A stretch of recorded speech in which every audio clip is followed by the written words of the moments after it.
조금 디테일한 면을 가진 스타일이라 그러면은 김상식 감독은 좀 큰 굵직굵직한 축구를 하지 않나 그렇게 생각합니다.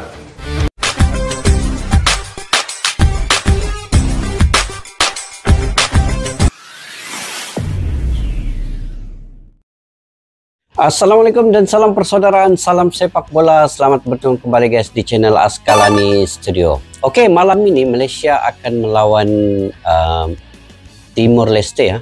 Mudah-mudahan Malaysia akan beroleh kemenangan. Dan esok Indonesia akan melawan Laos dan Laos telah pun tiba ke Indonesia.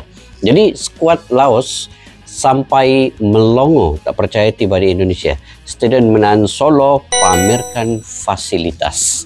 Kita ketahui bahwa Indonesia pernah menjadi tuan rumah Piala Dunia U17.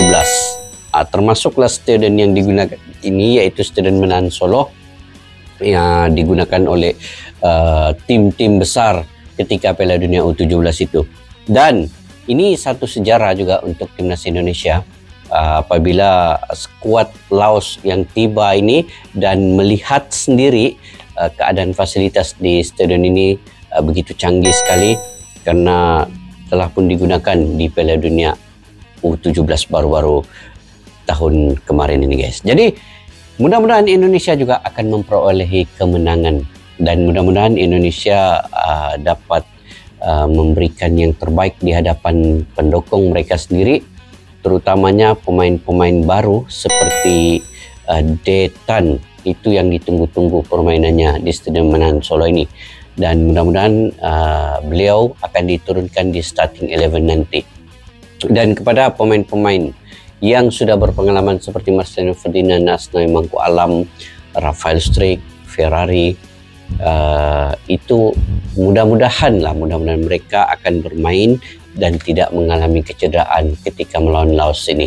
Dan mudah-mudahan perlawanan ini antara perlawanan yang sportivitasnya yang paling tinggi.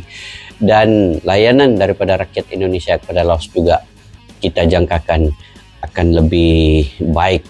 Dan memang pun layanan pendukung-pendukung timnas Indonesia ini, siapa saja yang datang ke Indonesia akan diberi layanan yang sebaik-baiknya. Dan itu adalah adab sebagai tuan rumah untuk melayani tetamu dengan baik. Oke guys, tanpa berbasa-basi kita simak dulu video ini.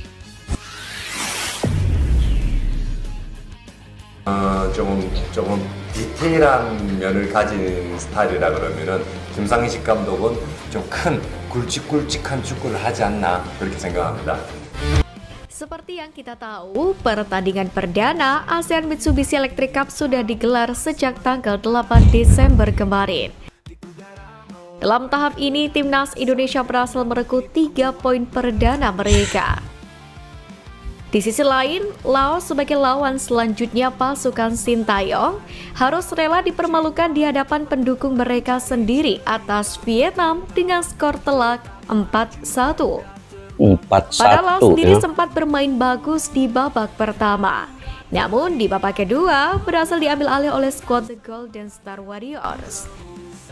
Meski begitu, Laos sepertinya tak mau lama-lama berlarut dalam keterpurukan, di mana tim asuhan Hayok Jun ini pun bangkit dan menatap laga selanjutnya yang mana akan menantang timnas Indonesia di Stadion Manahan Solo pada Kamis mendatang.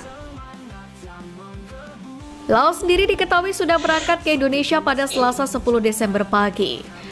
Hal ini dipilih lantaran Laos harus menjalani perjalanan panjang karena menggunakan pesawat komersil untuk sampai di Indonesia.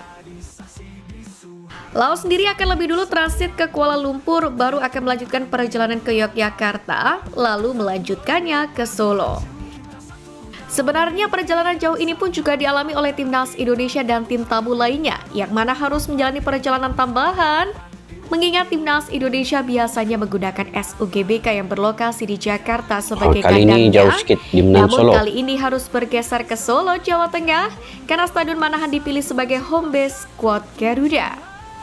Tempat Pak Jokowi ini kan guys, Manahan Solo ya. Meski harus menempuh perjalanan lebih panjang, namun timnas Indonesia maupun tim tamu termasuk Laos dipastikan akan mendapatkan fasilitas terbaik. Mengingat Stadion Manahan sendiri memang memiliki fasilitas yang cukup megah, lengkap, dan istimewa dalam memanjakan pemainnya. Beberapa fasilitas yang telah disiapkan seperti ruang ganti pemain yang representatif, terdapat ruang pemanasan, kolam berendam dilengkapi dengan air hangat jacuzzi, serta rumput yang berkualitas wahid. Selain itu, di Stadion Manahan juga disediakan lapangan pemanasan di dekat ruang ganti pemain yang menggunakan rumput sintetis. Begini guys, barulah pelayanan yang baik. Baru-baru ini Vietnam pergi ke Laos, mereka ada mengkritisi bahwa padang ataupun lapangan yang disediakan untuk latihan Vietnam itu agak buruk ya, dan juga memang kurang selesa lah. Jadi ini antara pelayanan dari tuan rumah sekiranya menjadi tuan rumah, dan kalau ada kritik-kritik yang kurang baik itu sudah tentulah itu mungkin yang akan menjejaskan kredibiliti sebagai tuan rumah seperti kritis daripada Vietnam hari itu. Dan mudah-mudahan saya percaya Bapak Erick Thohir telah menyediakan yang paling terbaik lah untuk setiap negara yang datang ke Indonesia itu. Itu memang good. Oke. Meski memang kapasitas penontonnya tidak sebesar SUGBK, yang mana Stadion Manahan Solo ini nantinya hanya mampu menampung sejumlah 20.003 orang saja. 20.000 saja guys. Tapi oke lah. 20.000. Dalam hal ini, Wakil Ketua Umum PSSI Ratu Tisa pun memastikan akan menjadi tuan rumah yang baik. Ia memastikan sebagai tuan rumah akan bekerja sama dengan seluruh stakeholder untuk menyiapkan keamanan dan kenyamanan untuk setiap tim yang datang ke Indonesia. Jika merujuk ke pengalaman menggelar laga-laga internasional, Indonesia memang sudah tidak diragukan lagi pelayanannya.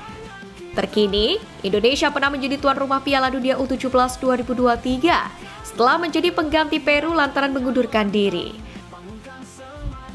Hal itu disebut Ratu Tisa sebagai bukti bahwa Indonesia bisa menjadi tuan rumah yang baik. Hal ini pun juga diakui langsung oleh FIFA yang memberikan pujian langsung atas kinerja Indonesia baik soal kualitas lapangan tanding maupun training yang disediakan, termasuk memuji pelayanan dan hospitality yang diberikan saat bertindak sebagai tuan rumah.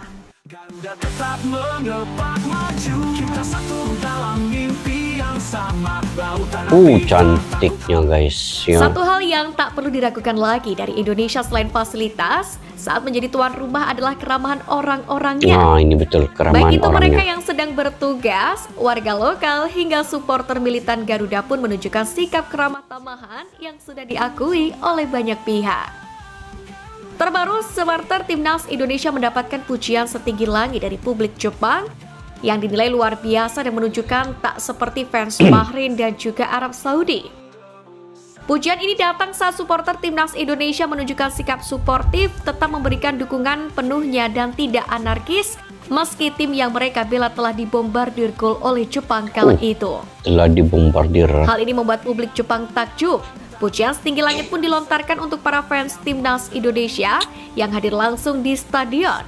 Supporter skuad Garuda disebut sebagai fans sejati. Wah, tengok guys, Publik layanan Jepang bagus. mengaku telah disuguhkan pemandangan yang menakjubkan. Hal senada pun juga keluar dari mulut pelatih Jepang Hajime Moriyasu yang sebelumnya dikecewakan oleh perlakuan supporter Cina. Yang mana mereka mencemooh saat lagu kebangsaan Jepang diputar dan menembakkan laser ke pemain Jepang. Bahkan seorang penonton masuk ke stadion saat pertandingan berlangsung dan membuka bajunya sehingga menggambar jalannya pertandingan. Namun pengalaman berbeda dirasakan saat bertandang ke markas timnas Indonesia. Supporter skuad Garuda berperilaku sangat suportif meski harus kalah 0-4. Bahkan dalam pertandingan ini, supporter Indonesia menghebohkan stadion dengan koreografi yang memukau. Gila. Salah satunya yakni koreografi yang memperlihatkan Gundala yang menghantam Godzilla.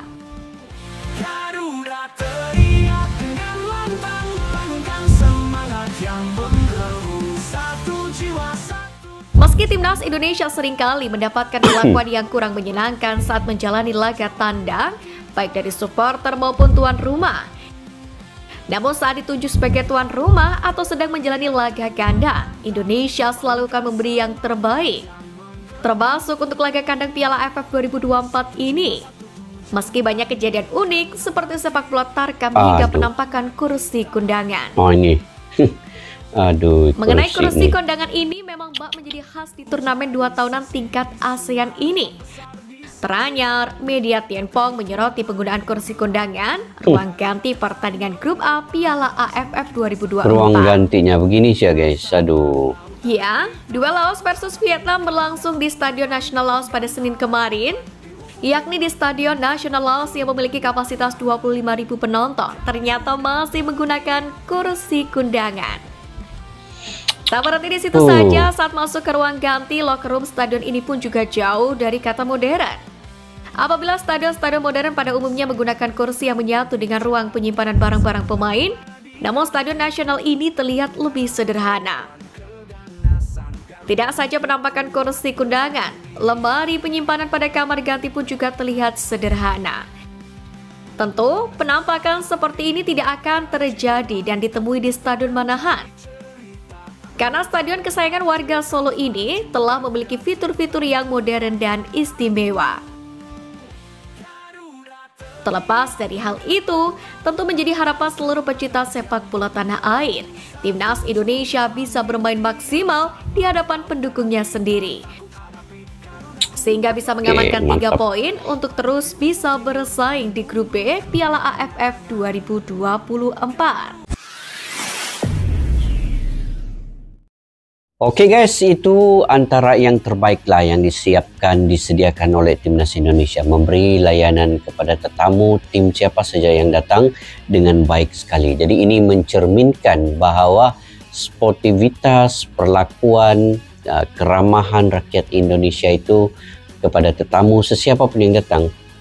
Bukan saja Laos ya, yang sebelum-sebelum ini Jepang, Australia, Arab Saudi, semua pendukung-pendukung mereka yang datang ke stadion itu dilayani dengan baik. Tidak ada pun insiden-insiden yang negatif berlaku semasa perlawanan ataupun di tribun tempat penonton yang hadir. Dan ini sebenarnya akan memperlihatkan bahwa Indonesia punya adat dan adab yang baik dalam melayani tetamu. Ini secara profesionalnya. Memang kadang-kadang di media sosial ini akan adalah satu dua mungkin pergaduhan, perang mulut biasa di media sosial. Tapi bila sudah sampai di Indonesia, maka tim-tim itu akan dilayani dengan baik. Bukan saja pemainnya, tetapi pendukung daripada negara tersebut. Contohlah Laos, kalau ada pendukung yang datang ke Manahan Solo, sudah pasti akan juga dilayani dengan baik. Jadi ini akan dapat memotivasikan tetamu itu sebenarnya apabila mereka melihat sendiri bahwa rakyat Indonesia sangat baik dan mempunyai budi pekerti, keramahannya, bagaimana layanannya itu mungkin menyenangkan mereka selama mereka berada di Indonesia, dan kembalinya mereka akan menunjukkan juga apa yang dilakukan oleh Indonesia. Dan ini sebenarnya mencerminkan juga generasi muda ataupun pendukung-pendukung tegar yang ada di Indonesia melebihi 70% daripada jumlah jiwa rakyat Indonesia itu. Mungkin ratusan juta lah yang ada pendukung-pendukung tegar sepak bola ini. Tapi yang datang ke stadion itu hanya sebilangan kecil ya, segelintir saja, mungkin dalam lebih kurang 30.000 di Manahan Solo dia punya kapasitas stadion itu. Itu pun jika melayani tetamu dengan baik, sudah tentu Laos akan melihat ini sebagai mungkin sumber inspirasi kepada mereka nanti, dan mereka akan lebih melayani tetamu pula apabila bertandang ke negara mereka.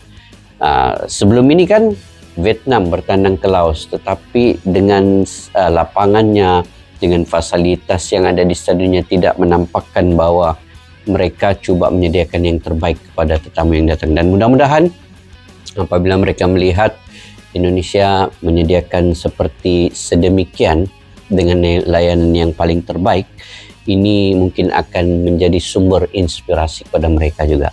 Oke guys, itu saja saya punya komen terkait dengan video pada kali ini. Mungkin kalian juga punya pandangan pendapat sendiri. kalian boleh komentar ya di ruang kolom di bawah. Oke, sampai kita jumpa lagi di video yang akan datang. Assalamualaikum warahmatullahi wabarakatuh. Bye-bye. Askala Studio untuk kita channel yang bereaksi tentang apapun yang ada di Indonesia, channel YouTube dari Malaysia di Askala Studio. Jika mau tahu tentang Indonesia, ayo like and subscribe channel kami Askala Studio.